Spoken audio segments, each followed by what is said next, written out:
এই রে, এই অবেলায় আবার আকাশে মেঘ করলো। না না, বেশ ভালোই মেঘ করেছে। এই ফাঁকা মাঠের ভেতরে থাকা যাবে না।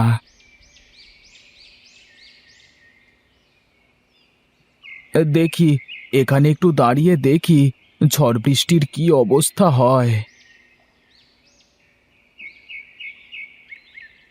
কি রে দাদা, এখানে দাঁড়ালি কেন? দেখতে পাচ্ছিস না আকাশে কি মেঘ করেছে? দাঁড়ালাম যে, দেখি বৃষ্টি নামে নাকি দেখি। ওইদিকে তাকিয়ে দেখ, ঝড় শুরু হয়ে গেছে। এখানে দাঁড়িয়ে থাকিস নে, চল বাড়ির দিকে চল। বেশ বেশ, তুই যা, আমি এক্ষুনি আসছি।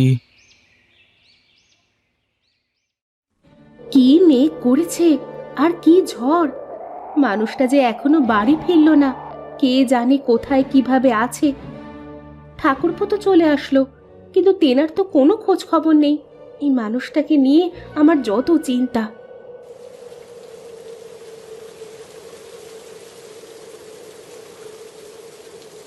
এই তোমার আসার সময় হলো। কি করব, দেখছো না কি মেঘ করেছে। আমিও তো সেজন্যই বলছি, এই মেঘের মধ্যে কি কেউ মাঠে থাকে? যদি কোনো দুর্ঘটনা ঘটে যেত। আমাকে নিয়ে তুমি এত চিন্তা করো কেন বলো তো সব সময়? তুমি জানো না, তুমি ছাড়া এই পৃথিবীতে আমার কেউ নেই। তুমি ছাড়া আমার কে আছে বলো তো? যাও, তুমি কাপড় চোপড় ছেড়ে এসো, তোমাকে খেতে দিই।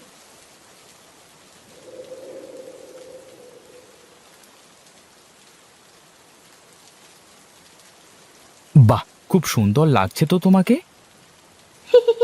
ধন্যবাদ। সত্যি করে বলো তো, আমাকে কেমন লাগছে? সুন্দর লাগছে, কিন্তু এখন এই অসময়ে তোমার এত সাজুগুজু করতে হচ্ছে কেন? কি করব বলো, বাইরে তো ঝড় বৃষ্টি হচ্ছে, আমি কি করব তাহলে?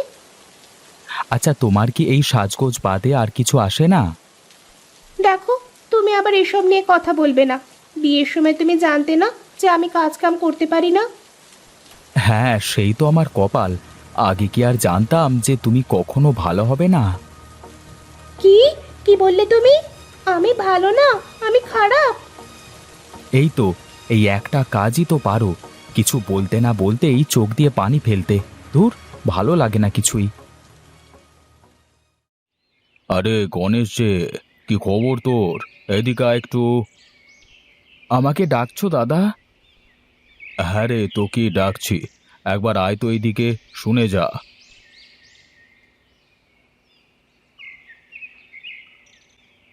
বলো দাদা, কি বলবে? আমার আবার হাতে সময় কম। কেন রে, এখন আবার কোথায় যাবি তুই? বাড়িতে সার রেখে এসেছি, জমিতে দিতে হবে গিয়ে। আমি বলি কি, শুধু এত কষ্ট না করে আমার কাছ থেকে সার বীজ নে, দেখবি ভালো ফলন পাবি। আমার অত দরকার নেই দাদা, তুমি যাদের কাছে বিক্রি করছো তাদের কাছেই করো। আমি আমার জমিতে এই বীজ দিতে পারবো না। তুই শুধরাবি নে, তোর ছোট ভাই নিতাই কি করছে দেখছিস তো। আমার কথা মতো চাষ করে আজকে ওর কোনো কিছুর অভাব নেই। দাদা, এই মাটি আমাদের মা। এই মাটিকেই যদি আমরা নষ্ট করে ফেলি, তাহলে তো ভবিষ্যতে আমাদের না খেয়ে মরতে হবে।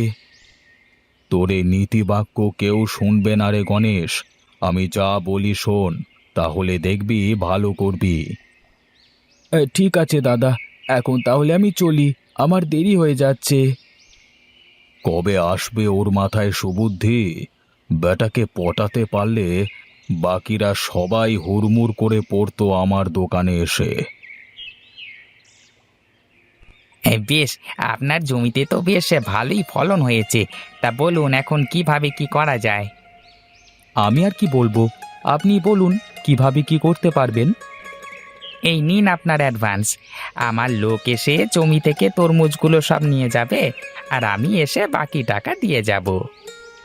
ঠিক আছে বাবু।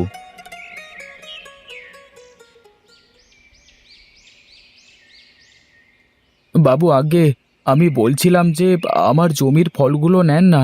আমি কোনো সার ওষুধ দিই না, জৈব সার দিয়ে এই ফসল ফলিয়েছি।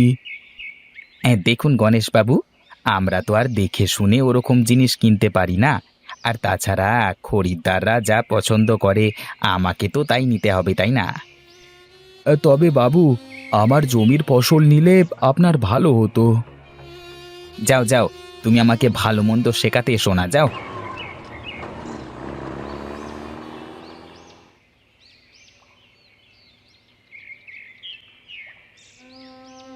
কি গো, তোমার মুখ এমন শুকনো লাগছে কেন? কি আর বলবো গিন্নি, আমার কপালটাই বুঝি খারাপ। কি হয়েছে, এ কথা বলছো হঠাৎ? এত কষ্ট করে ফসল ফলাই, তাও কেউ নিতে চায় না। সবাই বলে আমার ফসলের নাকি মান ভালো না। আচ্ছা, তুমিও তো জমিতে অন্য সবার মতো চাষ করতে পারো।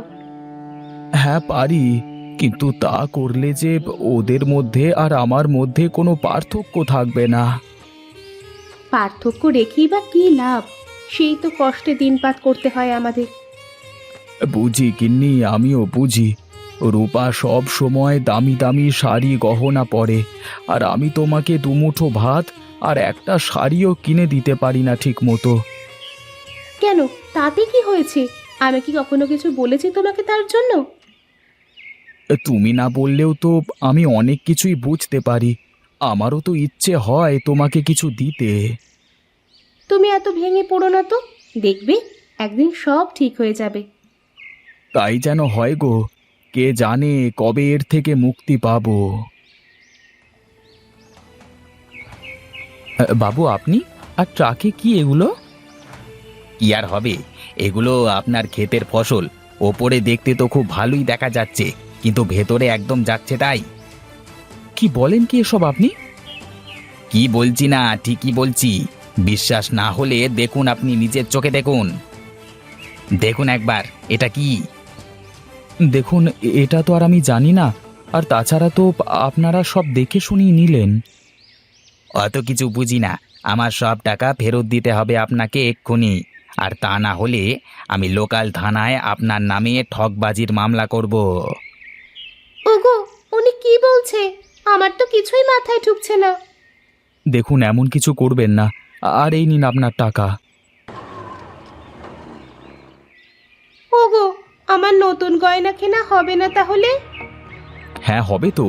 গহনা কেন, তোমার জন্য আমি হীরের টুকরো কিনে আনবো। এখন কিভাবে দুবেলা ভাত জোটাবো তাই ভেবে পাচ্ছি নে। চলো চলো, ঘরে চলো।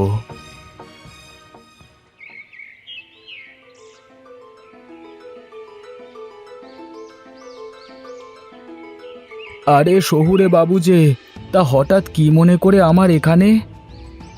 আসলে আমরা আপনার বিষয়ে শুনেছি, আমাদের কোম্পানি আপনার থেকে ফসল কিনতে চায়। কিন্তু আমার ফসলের দাম যে বেশি দিতে হবে। হ্যাঁ হ্যাঁ, আমার কোম্পানি আপনার ফসল বেশি দামে কিনতেও রাজি আছে। কিন্তু কেন হঠাৎ সিদ্ধান্ত বদলে গেল আপনার? আসলে ওইসব ফসলে প্রচুর পরিমাণে সার ওষুধ দেওয়া, যার জন্য ওইসব ফসল মানব দেহের জন্য ক্ষতিকর। কিন্তু আমি যে জৈব সার ব্যবহার করে চাষ করি, তা আপনি জানলেন কি করে? গাঁয়ের সব মানুষ তো আপনাকে নিয়েই কথা বলছে। সবার জমিতে আর ঠিক আগের মতো ফসল হয় না। আমি সব জমির মাটি পরীক্ষা করে দেখেছি। আমি জানতাম একদিন না একদিন সবাই এরকম একটা পরিস্থিতির মধ্যে পড়বে। এই টাকাগুলো অ্যাডভান্স রাখুন, আর এই কাগজে একটা টিপসই দেন। আগামী 5 বছর আপনার জমির সব ফসল আমাদের কোম্পানি নেবে। ওগো, আমার যে আর সহ্য হচ্ছে না। সকাল থেকে না খেয়ে আছি, ঘরে যে কোনো দানা পানি কিছুই নেই। আমি কি করব গিন্নি, আমার যে কিছুই করবার নেই। জমিতে এখন আর কিছুই ফলবে না। এখন তাহলে আমাদের কি হবে? আমরা কিভাবে বাঁচবো?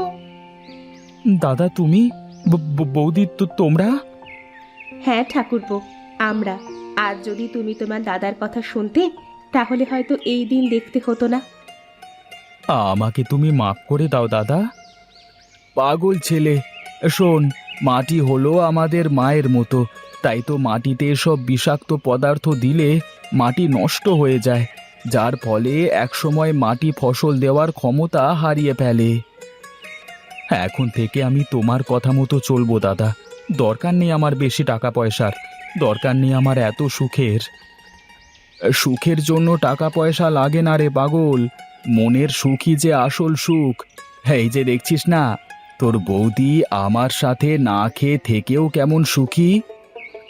আমাকে তুমি ক্ষমা করো বৌদি, আমি না জেনে না বুঝে তোমার সাথে অনেক সময় খারাপ ব্যবহার করেছি। আমি কিছু মনে করিনি।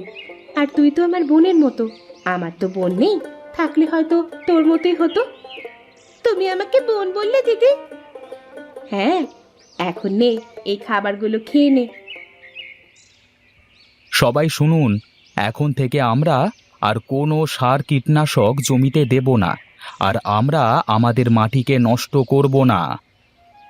সবাই শুনুন, আপনারা জৈব সার ব্যবহার করে চাষ করুন, দেখবেন ফলন একটু কম হলেও ওই জমি সারা জীবন আপনাকে ফসল দিয়ে যাবে। আজ আমি সত্যি বুঝতে পেরেছি যে আমরা কি ভুল করেছি। আসুন, আমরা সবাই সার কীটনাশককে না বলে জৈব সার ব্যবহার করি, মাটি ও পরিবেশ দুটোকেই ভালো রাখি, সুন্দর সুস্থ জীবন গড়ে তুলি। না, শেষমেশ এই বেটা গণেশ আমার ব্যবসার 12টা বাজিয়েই ছাড়ল। যাই দেখি অন্য কিছু ব্যবস্থা করা যায় কিনা।